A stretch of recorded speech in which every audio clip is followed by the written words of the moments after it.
Welcome back, folks, to World of Warships Legends. I'm Soopa-Dave, and today's build and play guide is on the Sims. And yes, the Sims B, as you can see, is the exact same ship. There is no difference. This ship did get a buff recently because one of my videos, it has less health than it does now.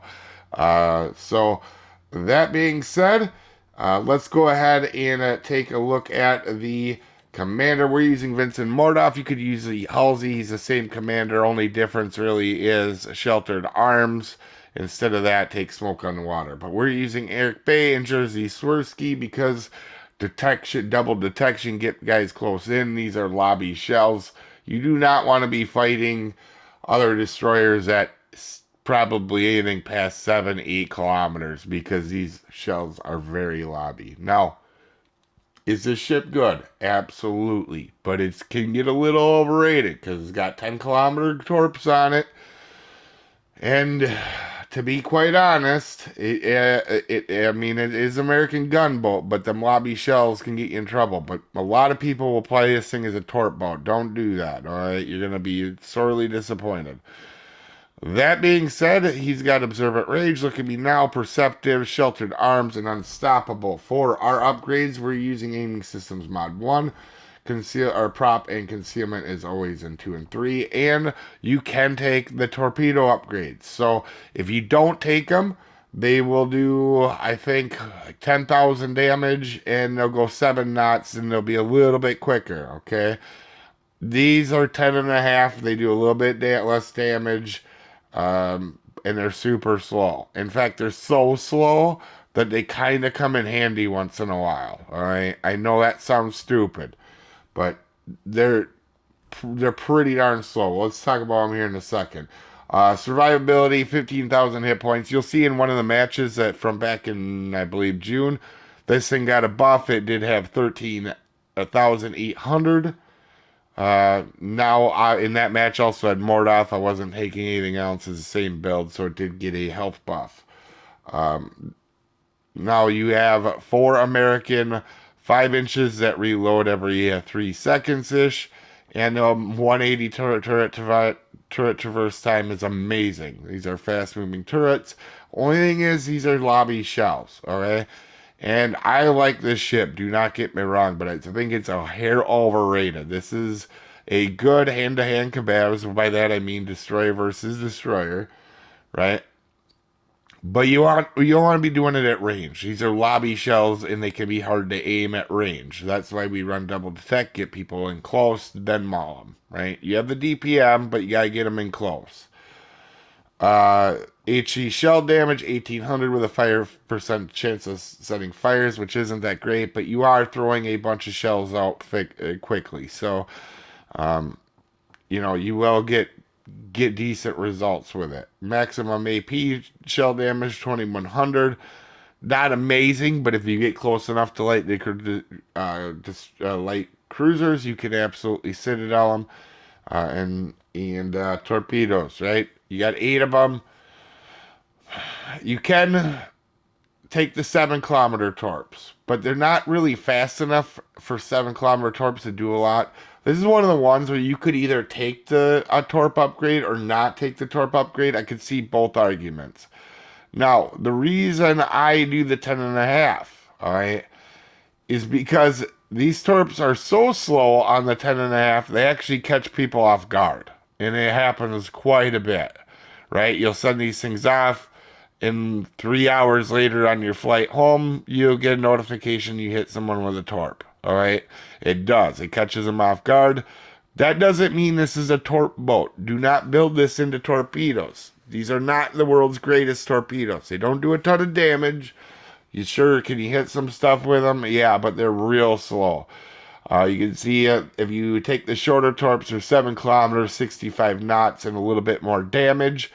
Um, the one thing I will say with these slow torps is their torpedo detection is 1 kilometer. So, people are going to see them until they're on top of them. But still, at 49 knots, the only way, I mean, you can catch people off guard with them, especially if they're driving at them. But it can be a rough go. Okay, do not use this as a torp boat, please. AA defense it's pretty good for a destroyer. It's not amazing, but it's good. It's better than most destroyers. Maneuverability 38 knots, so not bad on speed. Really good turning circle and really good rudder. This thing is agile as all can be. And you can see our detection is 10-8. Now, do you want to know what happens when you use this as a torp boat, guys? This is what happens. Alright, when I first got this ship, I have one match played in it, that one that you guys are going to see. I literally got into it for a bureau and had a really good game. That is boosting my 18,000 damage of ships. I had a really good teammates to have a 49% win rate. Do not play this as a torp boat. It will not work. I was a terrible player when I first got this. Tried using it as a torp boat. Don't do it. Alright? You can see we did one match that was a very good match. You guys are going to see it. Well, it still is going to have some learning lessons about this ship because it was the first time getting in it in a while.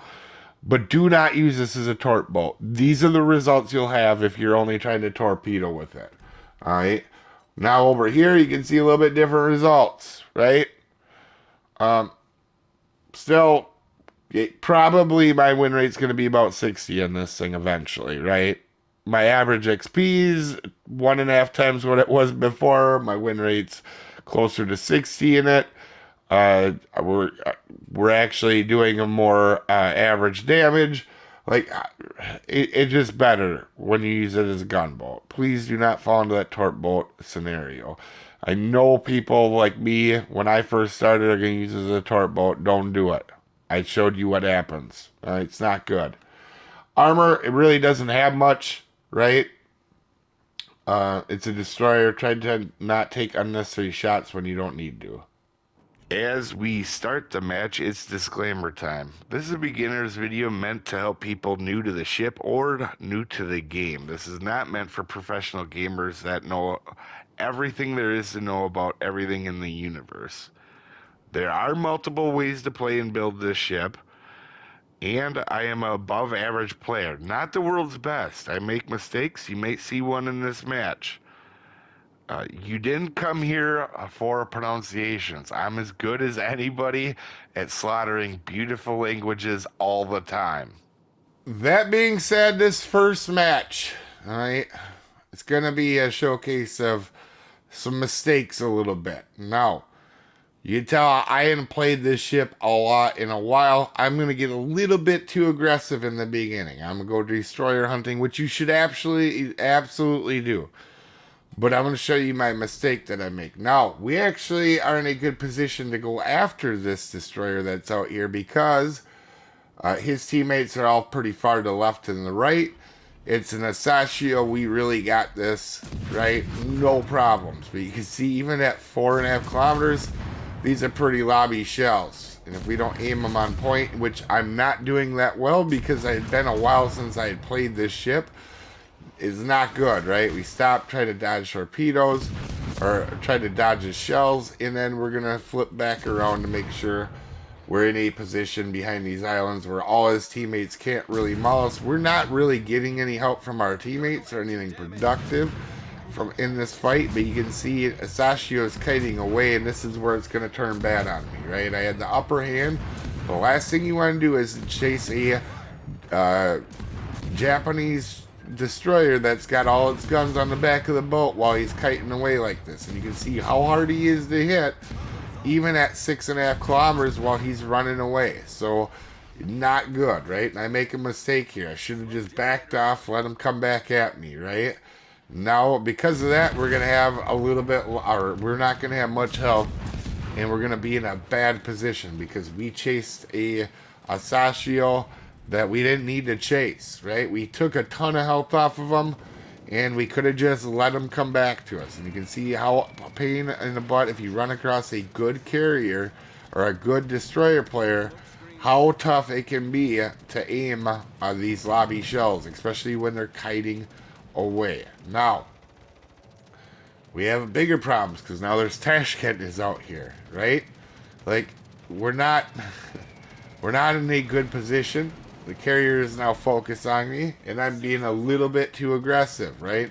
You can see the lead time on Tashkent are really fast to destroyer, We're going to go ahead and drop them out there, and we're going to drop one out in case he comes in. Now, the reason I dropped them once was into the left, or to the left, is just in case he runs into a straight line, but also the Sashio's out there, right? So they could hit a Sashio.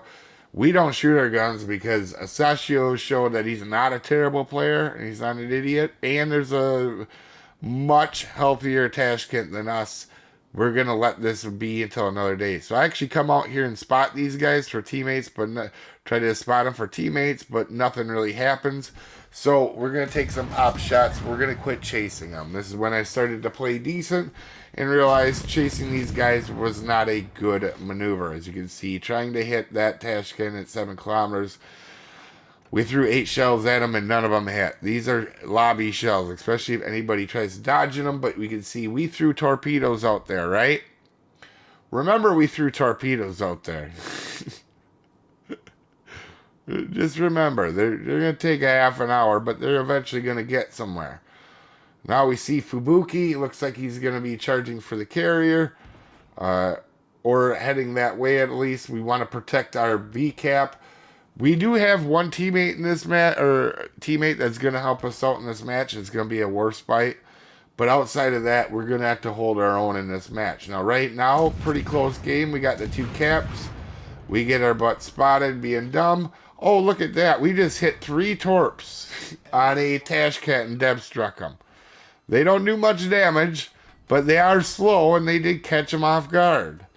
Alright, he probably forgot I was even in the match by the time he got hit by him. That's what I mean.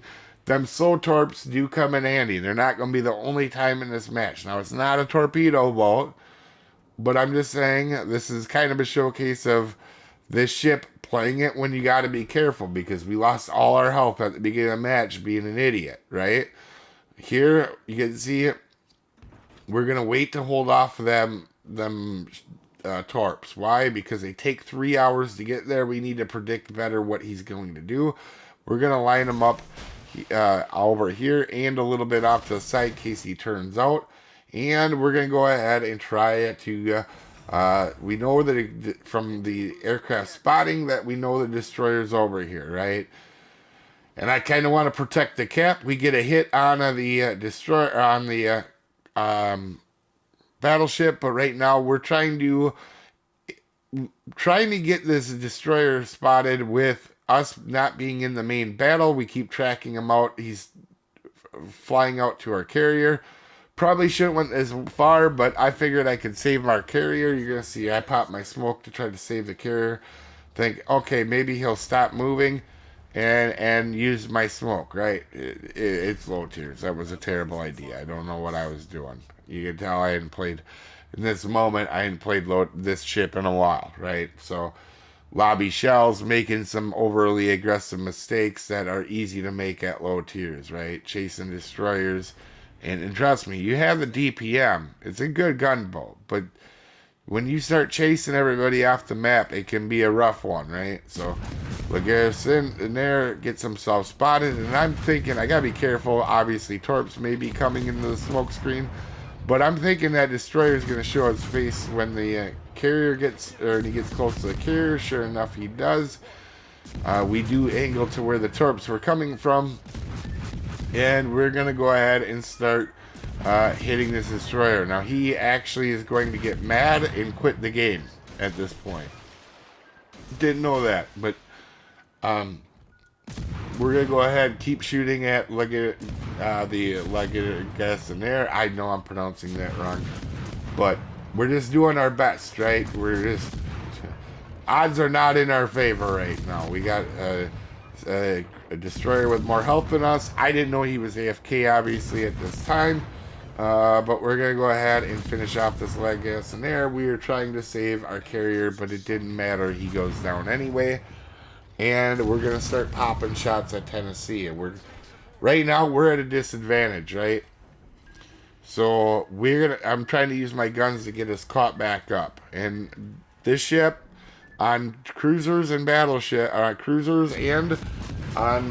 on battleships, these lobby shells, it comes in handy. It's not as handy for coming up against destroyers, but against cruisers where you can lob like we did earlier in the match, and you're also going to see us do that again later on. That you can see how the lobbiness can be a helpful thing to you. So here we're locating the destroyer. I'm thinking, okay, he doesn't have any teammates really to help him out right now. Their battleship's distracted, and we're going to go ahead and just dodge his torpedoes. So right here, he must, once he gets spotted, he must give up, because you can see here, he doesn't even fight back. And to be fair, I don't think he was going to win that battle this close up, because we could actually aim within 5 kilometers, and he's going to go down here. So we did, we did help take out all 3 destroyers, right? We killed 2 of them, and all the health off of 2 of them, and most of the health off of Asashio. I don't know how Asashio died, but we did do a bunch of health off of him. And you can see we're going to start lobbing this Tennessee. We're trying to help, right? We're trying to make sure that we win on points. Losing that battleship could be really bad for us, especially with them having 2 caps. And we're going to go ahead and push in. We're just going to keep going. I don't have much health, so I got to stay behind this island helping out. And you can see here, we're going to take a couple shots, get spotted, and then take a look at the other battleship to make sure he's not going to shoot at us. But you can see here we can completely lob an island at 7 kilometers. That's absolutely crazy. That's how lobby these shells are. And we're going to go ahead and then start to push up here a little bit. But we know he's going to get spotted by our battleship here in a second. And sure enough, we're just going to start lobbing the island again with 7 kilometers. And we're far enough away that other battleship isn't detecting us. Warspite gets his high caliber. And we're going to get a fire on Tennessee. So we know at this point, Tennessee's probably dead, right? Like, there's not much he's going to be able to do. But again, I don't want him to get another shot off on our teammate, who is a little bit too broadside for my liking. So we're going to do our best to try to help our teammate out. It does look like, however, Tennessee is healing. We get another fire on him, a double fire. We know it's over. Warspite does end up finishing him off. And then at the very end of the match, we start shooting at Queen Elizabeth when he gets in. But we know we have an island duck behind, But by the time we start shooting, by the time the shells get there, the match is actually over. That's how long the lob time is at 9 kilometers. But you can see we had to do a lot to claw our way back into that with them 3 destroyers after losing our health. But top of the leaderboard, almost a 3K base game at tier 6. So pretty solid after making a mistake at the beginning of the game chasing that Japanese destroyer off the map. Not a good idea. But you can see here, now having played it again, this was, I believe, just the other day. A lot of guys here, all right? We're going to wait for this guy to get in, and he's charging us. So we're going to have a much easier time to aim on this ship, and you're going to see the difference here. Closer hand-to-hand combatives like this against destroyers, it's much better when it's close up. Now, to be fair, he actually goes and I smoke up because he's going full speed. He's going to be spotted by my team for a little bit, and I can save a bunch of my health, right? I wish I just waited a touch longer, because not as many teammates as I thought were helping out. Now you can see here, we've set out torpedoes, and if you didn't notice the guy's name, that was what his name was. It's going to be quite funny, actually. So we're going to go ahead and push up. I want to get rid of this destroyer. I want to do it close in. However, there is a Scharnhorst close, right? Now, I would recommend playing Scharnhorst aggressively. But being not smart about it, I mean, Scharnhorst is an amazing ship. But if you do dumb stuff in it, you do dumb stuff in it. And sailing into the middle of the entire map of irritated enemies is not a good idea. So I start to back off because he's pushing in. We can't go after the destroyer when he's doing that. And we have torpedoes on the way. And guess who isn't quite the lucky bastard that he thinks he is? Yep. So again, we hit 3 torpedoes. And we end up between him and Scharnhorst. And he did a get down Mr. President to save the Scharnhorst's life. But we're just going to go ahead and farm the rest of Scharnhorst. There's no destroyer now on the enemy team after that battle. And we're going to go ahead and just start shooting our guns off. And this ship, when you get the opportunity after you kill a destroyer, it's a lot of fun. Because you're going to see, we're going to go back in the cap, grab the cap here really quick. And then we're just going to continually shoot our guns off for the entirety of the rest of the match. Now, this match is going to get over quickly, but you can see very quickly we had a pretty hefty outcome on how this match is going to end, right? Our teammates did a really good job. We mauled the other destroyer and then torped him when he thought he was hiding. And, you know, we did what we need to. Now it's fun time, right? As long as you don't die as a destroyer, you can use the last of your health to go ahead and gunboat, right? And we're being smart. And you can see these shells at range will definitely lobby, right? But we can do it on battleships and cruisers. It's trying to hit a destroyer at this range. As you can see how lobby they are and how hard that would be. Right? You do not want to get in long distance destroyer fights. Like, it's the one thing. American gunboats are great, but sometimes the lobbiness of the shells can be very hurtful, and sometimes against other destroyers they can be a hair overrated. I'm not saying their DPM isn't great, but you got to be able to aim them shells, and it can be very hard to do if you're up against a good destroyer player. Right? North Carolina here, we're just pumping full. We're giving them a whole lot of unwanted gifts, right? Are we absolutely murdering them? Not really, but you get enough mosquito bites, you notice after a while. We're hitting for 300, right? To be honest, you know, not a ton of damage, but every 3 seconds we're sending 4 shells downrange. It adds up over time, right? And as you can see, we help get rid of him. And now Hyuga, who has taken a couple shots at me, so he's now my focus. And to be fair, Hyuga can take anybody off the map at any given time if it gets the right sabo, so you got to be careful. But again, at 7 kilometers, you can see how lobby the shells are. It's the only thing I don't like about the ship is how lobby the shells are. Somebody smacks Ryuga. We load AP thinking we can sit it down. To be fair, at these lower tiers, at tier 5 and 3 carriers, you're just better off to use HE. You're more likely to citadel the carrier anyway. And you know, you're going to get a lot of citadels with HE. I know that sounds weird, but you see guys, a lot of you guys have been around the channel seeing me do it a lot on the lower carriers. So we do to put a couple of shells at the carrier, but we focus on Hyuga. To be honest, the match is really over. We're just having fun, but don't be baited into this thing being the best gunboat in the entire game, and also don't be baited into being a new player and thinking, oh, it's got 10-kilometer torps at tier 6. It's a full torp boat. It is not. Can you use the torpedoes to catch people off guard? Absolutely. Does that mean you build into the torps? Absolutely not. They're not good enough for that. Just use them when you can. And then use your guns the rest of the time.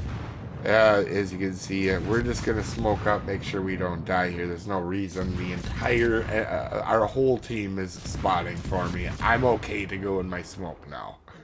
Like, when you're playing this ship, just make sure that you get rid of destroyers, then you do your gun farm. Like, there's nothing worse than seeing American destroyers sit in smoke in Frieslands and try to farm damage like a madman, even though you're not really helping your team. Like, get rid of the destroyer, spot, make sure you're farming stuff, but make sure you're helping your team, man. You can see these are not the most powerful guns in the entire ship or in the entire game, so you're gonna need help a lot of times. As you can see, Hyuga's not having a fun day, as all his teammates died within, like, the first, I don't know, couple minutes, like 5 minutes, and he's by himself. But anyway, top leaderboard with almost another 3K base game, 2,700 top leaderboard, helping our team win. Anyway, you guys have a wonderful day, and I will see you folks next time.